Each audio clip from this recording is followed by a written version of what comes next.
her last text to me that night was, Nicole, your sweet potato pie is waiting for you. And truth be told, I was typing her back and I was being a little sarcastic.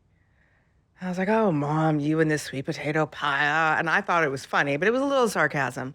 And hand to God, I felt the Holy Spirit say, do not send that text. Don't send that text. Don't say that. She's not going to think it's funny. And so delete, delete, delete. And then I said, oh, hi, Mom. And I softened it and I put her favorite emoji. She loved the little happy face with the 3 hearts. She loved that emoji. Made her very happy.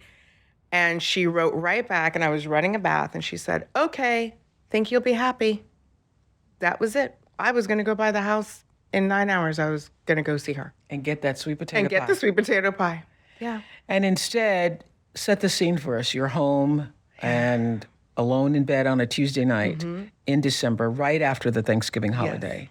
How did this unfold for you? I guess subconsciously, I just woke up because I had my phone off on vibrate and I couldn't hear anything. And I noticed, I just happened to look at the phone and I had seen so many missed calls from my brother, Alex. I thought, what is, and I didn't even look at the time.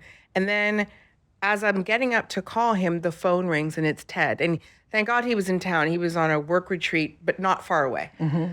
And he said, Nicole, I said, what is going on? Why is Alex calling? What is going on? He said, Nicole, you have to get up. And he was very calm. He said, because what time of morning is this or day? 2:30 in the morning or something like that. He said, Nicole, you have to get up and you have to get to Cedars-Sinai. You have to get to the hospital. I go, what? What's wrong? I thought it was, what? He goes, your mother has been shot. And I, not knowing what time, I go, what are you talking about? Wait, where were they? Were they out? What? Yes. What do you mean she's been shot? Where was she? What? He goes, Nicole, I have no details. Get to the hospital. And I got in my car and I drove down 6th Street and I just started talking to her. I said, Mom, I don't even understand what this means. I don't know how you've been shot, why you've been shot, where you've been shot, but I'm coming. I'm on my way. And I don't know how bad it is, but if it's too much, you don't have to stay. I don't know what's happening. I just don't know what's happening. You wrote on page 184, Nicole, when I found out that someone had shot my mom, one of my first thoughts was, oh God, please don't let me hate this man. Give me the strength to not hate him. And I read that and I said, you're a different kind of girl. I mean, I found this to be, I was incredulous reading this because the thought that you are so faith-centered that you would immediately go to, God, please don't let me hate the man that shot my mother. I knew the hatred would consume me.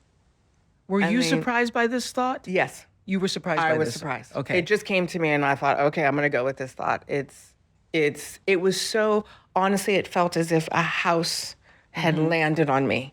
Everything was just heavy and it was dark, energetically dark. This act of violence, this act of cruelty upon someone like Jackie, I just thought I can't hate this man because I can't have my life consumed. Wow. Because I was furious.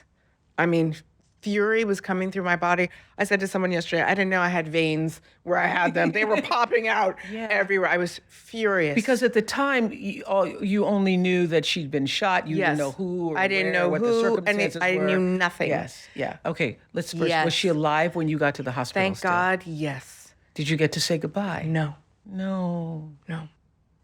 I never got to see her. So the last time I saw her was on Thanksgiving. I never saw her again.